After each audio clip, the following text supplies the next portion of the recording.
In today's video, I'm going to be talking about the Pixelmon NFT project and how this project raised $70 million. You heard me correctly, this project raised $70 million for a Pokemon knockoff game that obviously is a scam. And I'm going to tell you why people are still buying into it. I do want to add that everything in this video is for entertainment purposes only. These are just my opinions as an outsider that's come along, and I'm trying to break down this crazy situation that happened to anybody that is interested in it. If you're like me, you grew up loving Pokemon. It was something that was part of your childhood and you have a strong nostalgia sense for it.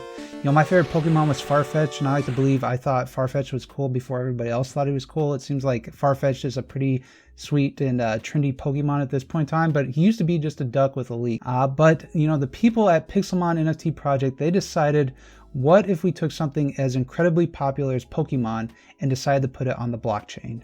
I'm not going to debate in this video the value of NFTs. I think a lot of people would say, why do we need a Pokemon game on the blockchain when we already have Pokemon?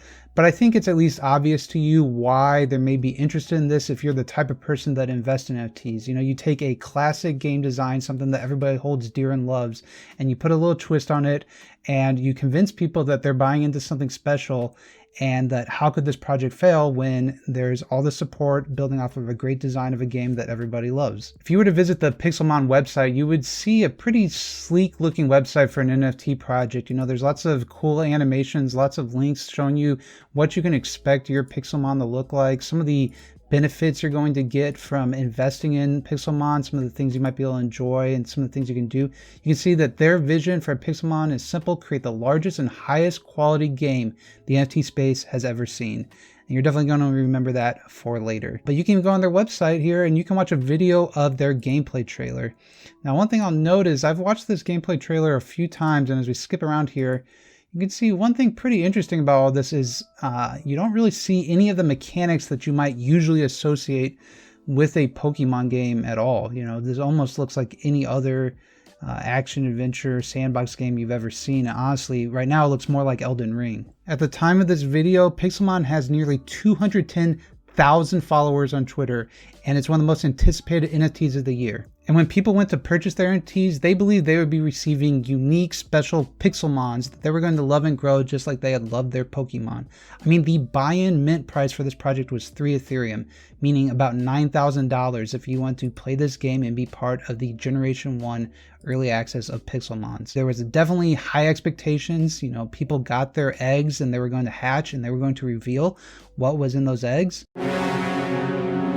So you went to bed that night, all giddy and excited, ready to see what your egg is going to hatch when it reveals tomorrow. You know, what is your 3 Ethereum going to get you?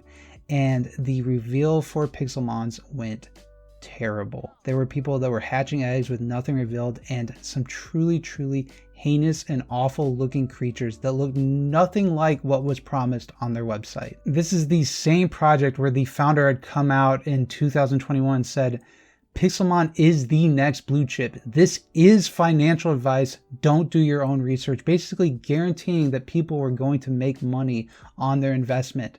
And out of the $70 million this project made, this is what was being delivered to people. People were losing their minds, getting frustrated and upset with what they had gotten. And it actually led to a statement by the founder. And I'm going to read that statement right now because it's truly insane. So this is a tweet from Cyber, who is the founder of Pixelmon, and you can see the Pixelmon reveal was unacceptable. This is what our Pixelmon look like in-game. Our NFT art failed to reflect this.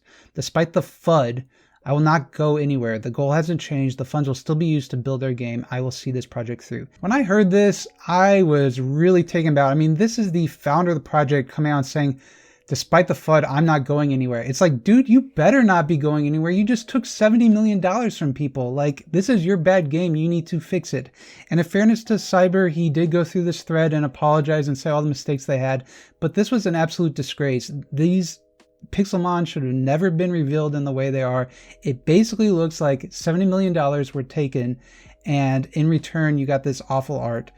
And that's what happened. Or at least that's where you would think the story ends. I wanna take you for a ride.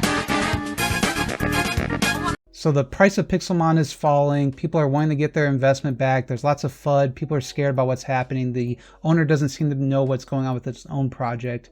And this is surely the end of the story, right? But then in walks Kevin.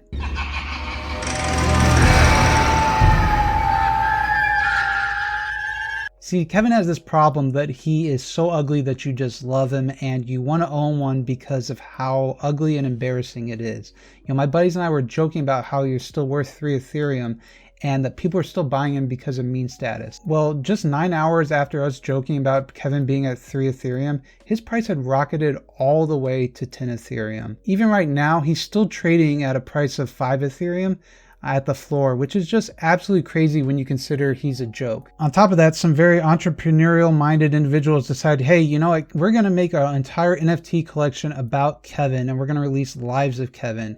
And when I found out about this project, it was about 0.02 ETH. It actually climbed all the way to 0.2 ETH. You can see there's 178 ETH trade volume on just this project. And it's basically just somebody taking pictures of Kevin, putting them in famous situations with quotes, right? So we got Super Saiyan Kevin, we design our lives through the power of choices. And somebody went through and just made a ton of money off of this project because at the end of the day, people want to be part of the meme. People want to try and be in on something with the hopes that it's going to go higher and they can dump the price on somebody for more. So you look at Kevin, you think it's stupid. Why is anybody paying 3 ETH for this project? This is a joke. And then those same people possibly were able to sell at 10 Ethereum and make $21,000 in the period of 9 hours. And then somebody else bought at 10 Ethereum and the price is all the way down to 5 Ethereum and that person has lost $15,000. I mean, NFTs are just the wild west of bullshit. And I just wanted to share this story super bad because I thought it was just completely crazy and out of control. And I felt the internet as a whole needed to be aware of my good buddy and terrible nightmare friend, Kevin. I hope you enjoyed this video. If you did, please leave a comment below. This is something different from what I usually make. And I really wanted to nail in on a specific subject. So please leave a like, please subscribe, and I will see you all in my next video.